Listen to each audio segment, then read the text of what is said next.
Last video, we spoke about the fall of the Han Dynasty and how it kind of falls the same time Rome falls in the West. Between the Han Dynasty and the Sui Dynasty is a warring period, the time of three kingdoms where they're all trying to fight. Think of China as a broken piece of glass in pieces, and those pieces are empires fighting to reunite the whole period. The empire that did reunite the whole of China was the Sui. After the fall of the Han Dynasty in 200 AD, warlords ruled China for the next 3.5 years, 350 years of chaos. Then in the late 6th century, the Sui dynasty was established by Yang Jing, who had been prime minister for the northern Zhao warlords. After seizing power in the north, he renamed himself Emperor Wendi and set out to reassert imperial authority over all of China by reuniting North and South under his control. Claiming he had the mandate of heaven to rule, Wendi defeated the ruler of the Shen kingdom in the south in 589, reuniting the two halves of China and restoring the empire. China is now whole again under Emperor Wendi of the Sui dynasty. His successor, Yang Di, conquered northern Vietnam and assimilated it into the empire. However, he failed to conquer northern Korea or southern Manchuria. The Sui dynasty re-established Confucianism as the central philosophy of the government and passed that legacy on to the dynasties that were to follow, like the Tang.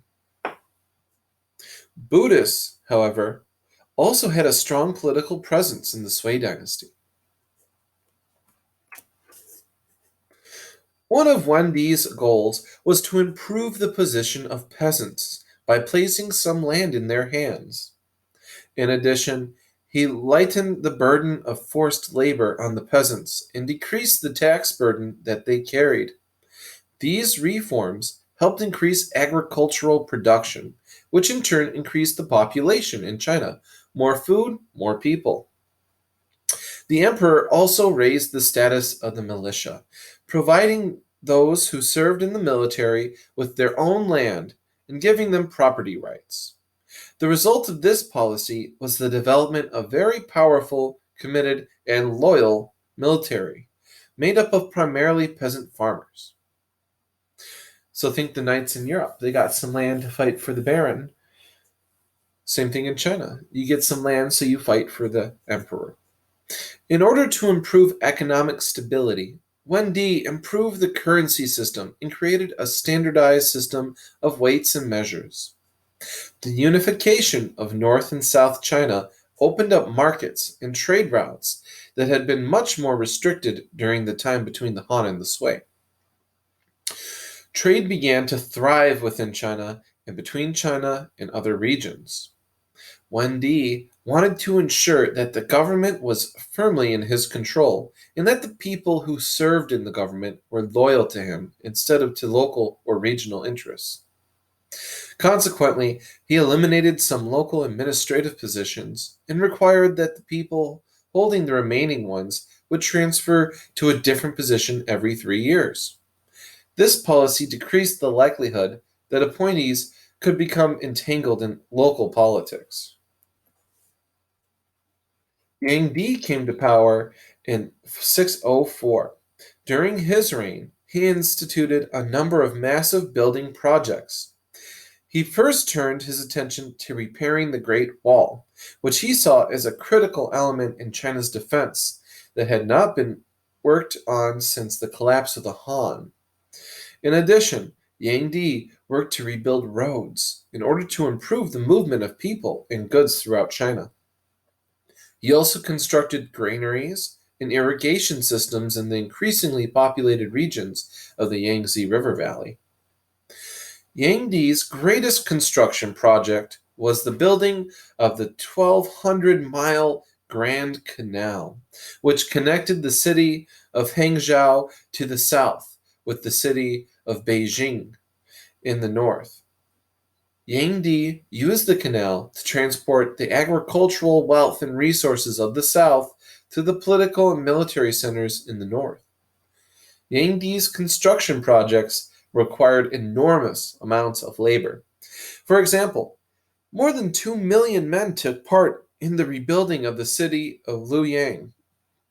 1 million more were forced to work on repairing the Great Wall and roads. And the Grand Canal project, which lasted 7 years, required a labor force of 5.5 million people. To obtain the manpower he needed, Yangdi forced many commoners into mandatory service. Anyone between the ages of 15 and 55 were considered fit for work. Many workers died on these construction projects, and Yangdi spent huge sums of money to get them completed. So essentially slave labor, compulsory work.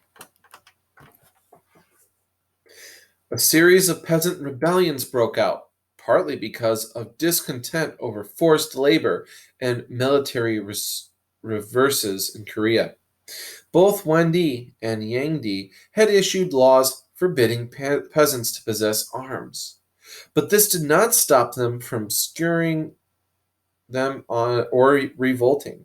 Securing them or revolting. So the peasants, they're not allowed guns, but they end up getting guns. And they use them to overthrow the government.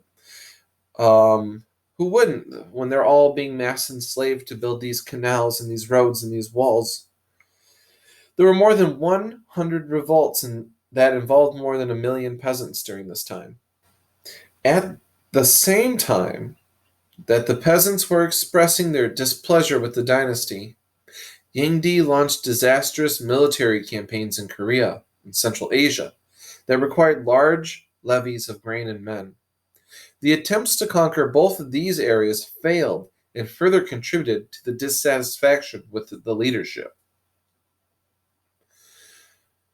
The military efforts to put down the peasant revolts, as well as the expense of mobilizing and dispatching imperial troops in attempts to conquer territory, had a serious impact on the treasury.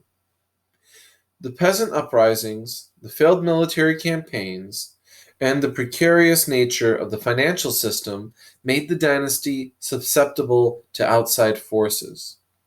And in 618, the emperor was assassinated by his own ministers. After only 30 years of existence, the Sui Dynasty came to an abrupt end.